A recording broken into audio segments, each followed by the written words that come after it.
Welcome back to Grief Inspired. My name is Catherine McNulty, and today we are handling a slightly difficult topic. We are talking about our own mortality. And I'm not sure whether or not you've thought about your own mortality before, or this might be the first time you're thinking about it because you clicked on this video. But either way, I think it's going to be interesting. So I'm going to share with you some of my thoughts and what I've learned. And then I'm also going to share with you some very popular words that I'm going to read to you that hopefully will help you reflect in a positive way. So this isn't meant to be a dreary conversation, a doomsday, eventually we're all going to die kind of message. Although when it comes to grief, if you are someone who's grieving, you know that death happens.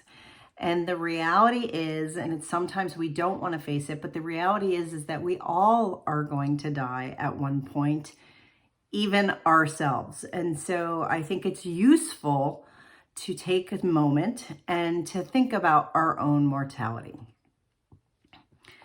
So when we talk about the grief experience for all of us, right, grief can be overwhelming. It can torment us in the moment. It can wrap us up in the pain of all the emotions that we're feeling.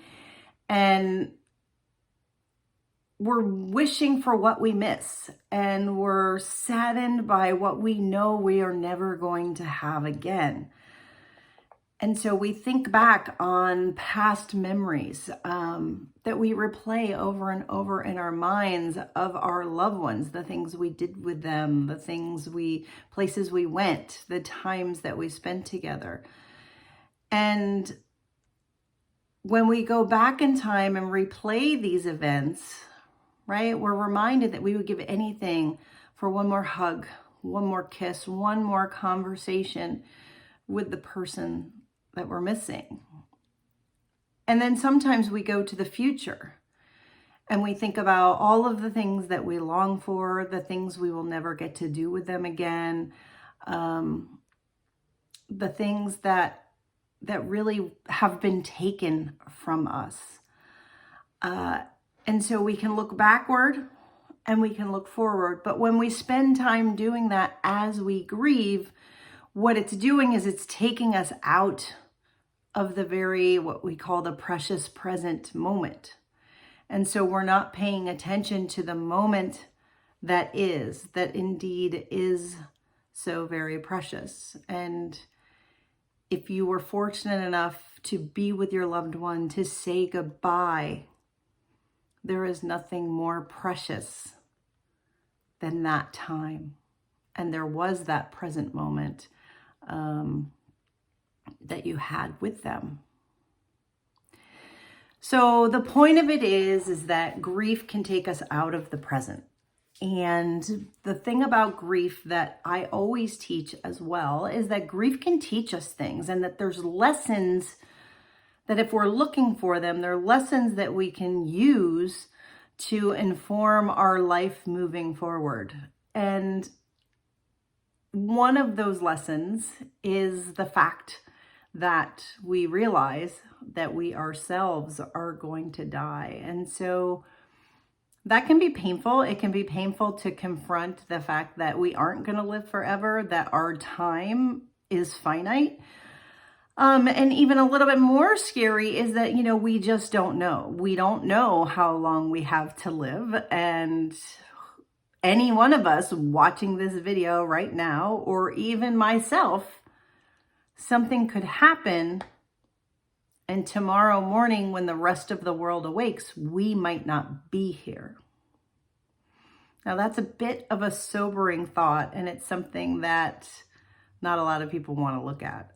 It's something that doesn't come naturally for us.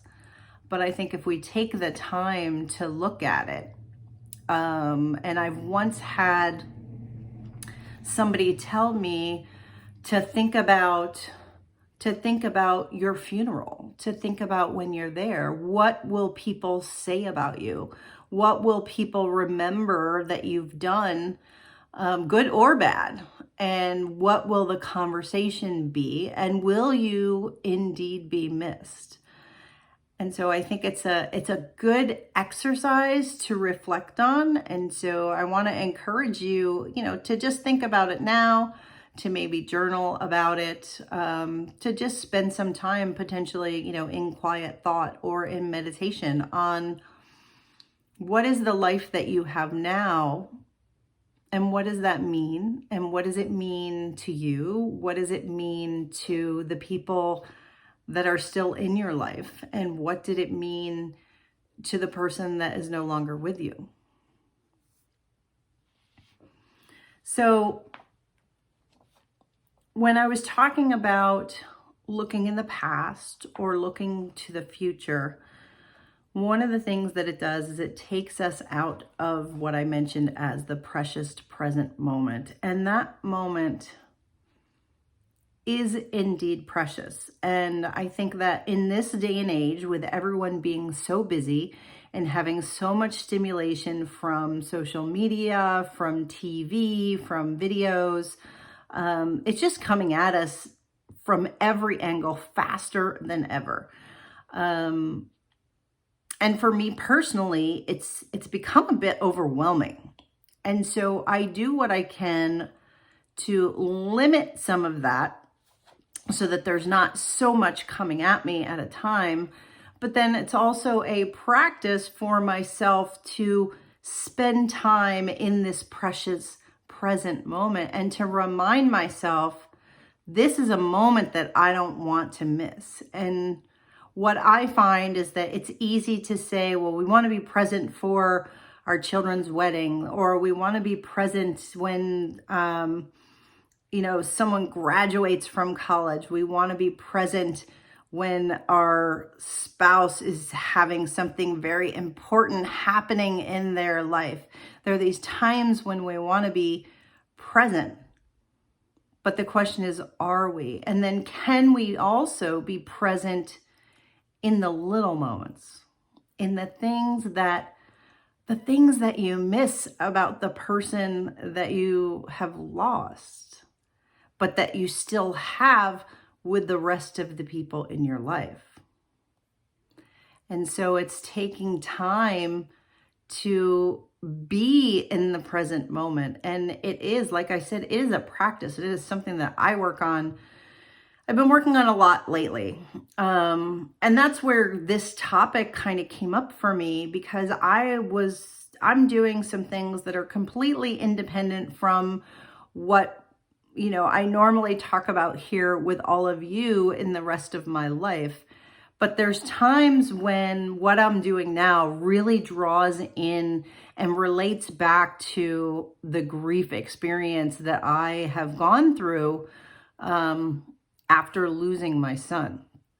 And so I found some words from Og Mandino, and he has 10 scrolls that are completely unrelated to grief. They have nothing to do with grief, but they are life lessons. And there's this one scroll that's scroll number 5, and I want to read some of it to you and then talk a little bit about it.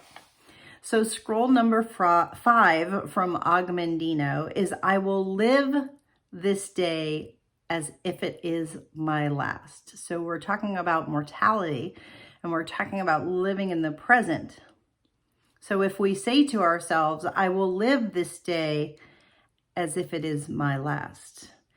And he says, and what shall I do with this last precious day which remains in my keeping? I will seal up its container of life so that not one drop spills itself upon the sand. So think about it for a minute. If this were your last day,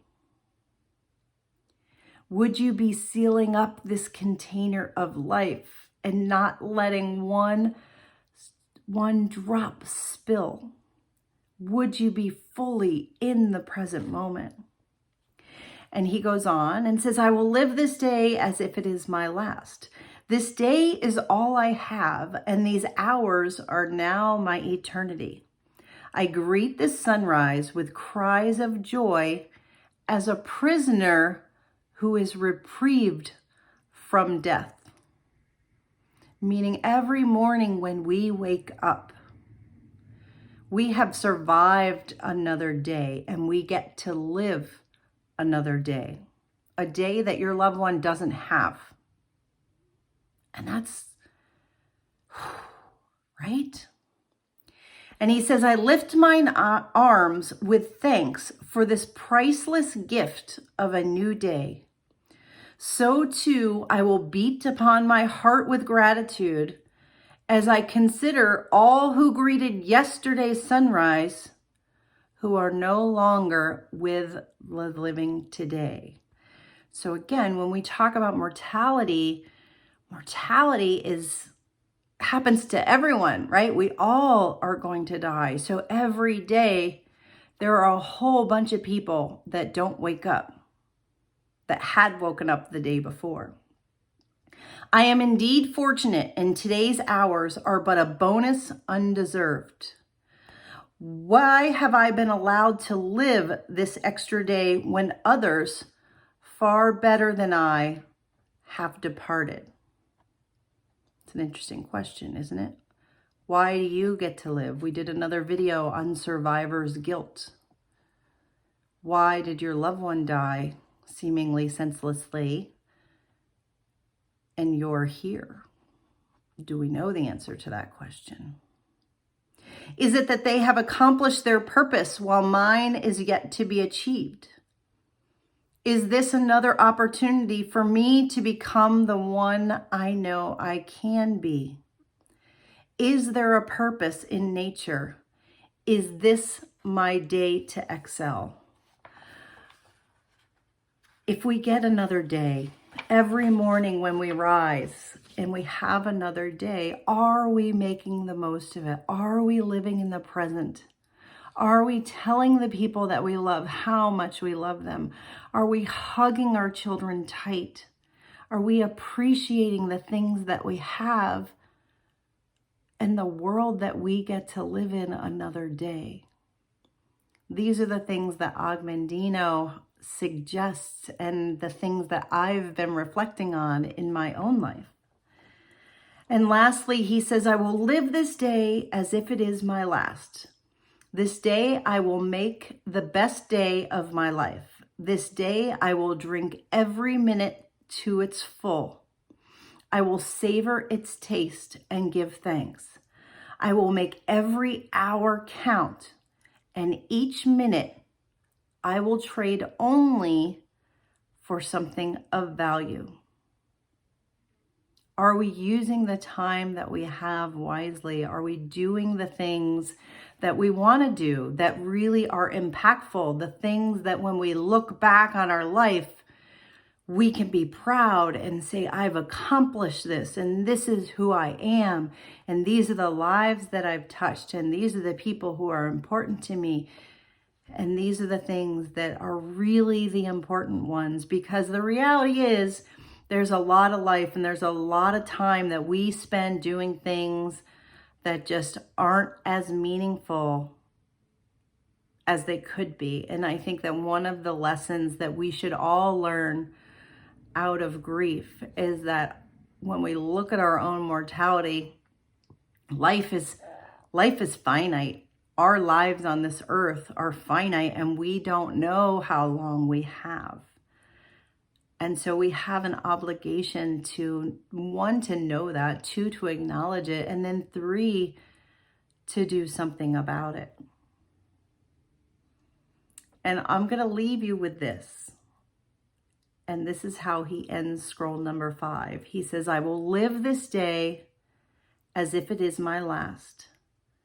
And if it is not, I shall fall to my knees and give thanks.